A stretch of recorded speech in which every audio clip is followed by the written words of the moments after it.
We, one of the things we like people to see is this. This is a painting done on the, I've got a bigger one somewhere. Haven't been down here for a minute, so yeah, you can walk around anytime, see anything you want to see. But that is it's an artist drawing of the belly of a slave ship. How they just stacked them all in there. How they were stacked in, they were in like 22-inch cubicles, shelving, if you will. And what we see in our history books is this. This is in most everybody that's ever had American history has seen this, which is an actual drawing of a slave ship. But in this one, I don't think you get the idea of the peopleness of it all. But when you look at this, you see the feet and the head, and you see the chains, and you see how it really was. More personable approach. Right. And with the kids in particular, that usually stands out because for some of them, for the first time, get the idea that there were people involved. Because history can be like, we call them legends, and with legends we tend to think something that really didn't happen or is from the imagination, and this draws them out of that realm into the reality that this did take place, this actually did happen.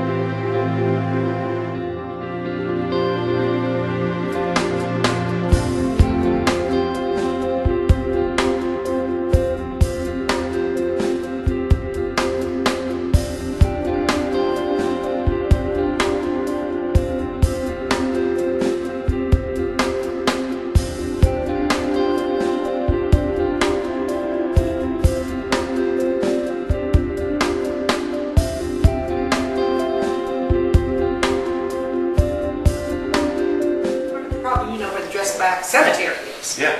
Well, that whole area was Dressback Farms. Okay. And the houses that are there now are not the original, but they do have, did I use that or not? It's like a smokehouse or whatever that was used and then still has the hiding place in it. And it was built in the very early 1800s. I graduated with Norman Dressback. Okay. And he operates the farm up there now. It's the same farm. Okay. And what they would do is they would come from Ross County, kind of up, where Kingston County Line Road is, in Kingston, and go across that way over to where the Dressbacks are. As the crow flies, that's a direct route. Right. And then they would be, apparently, one of the, across the Dressbacks raised a lot was corn.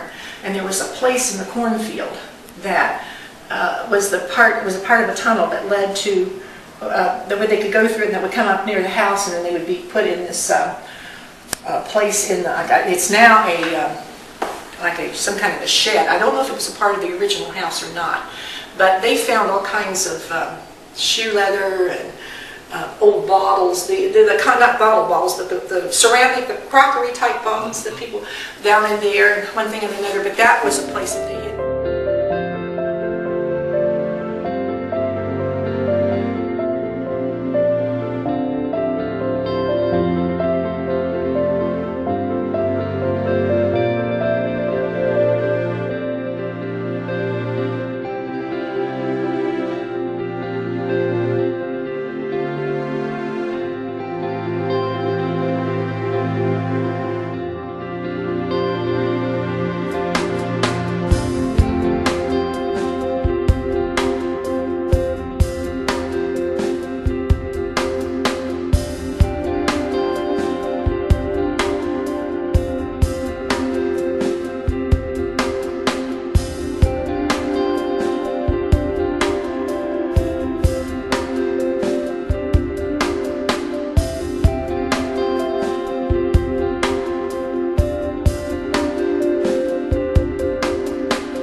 other people you see around the room who was the first black woman to graduate from Northwestern University in the field of medicine, who was from Frankfurt, by the way. And we talked about her on your show the other day. Was that Cooper? No, that was Dr. Emma Reynolds. Reynolds. Dr. Emma Reynolds.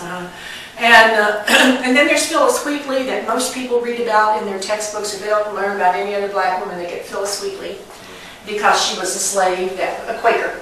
And then she went on to be a poet, one of the first. She was actually the first poet of the colonies. She doesn't get publicity much as Anne Bradstreet usually is credited for being the first female poet of the colonies, but actually Phyllis Wheatley came along a little bit before she was. Her first poems were published. But there was a whole change in the how slavery was perceived from the early part of the 1700s to 1900, or to 1800 rather. And slavery became definitely a racial thing. It became a harsher institution. And by the time her second volume of poems had been written and she had been freed by her former slave owners, they wouldn't publish it because she was black. And it's become lost to the ages. She didn't live very long. She died as a result of childbirth. Very soon. I forgot to show you in there, we have manacles and shackles. The shackles we have in there are actually shackles used on the slaves in Georgia during slavery.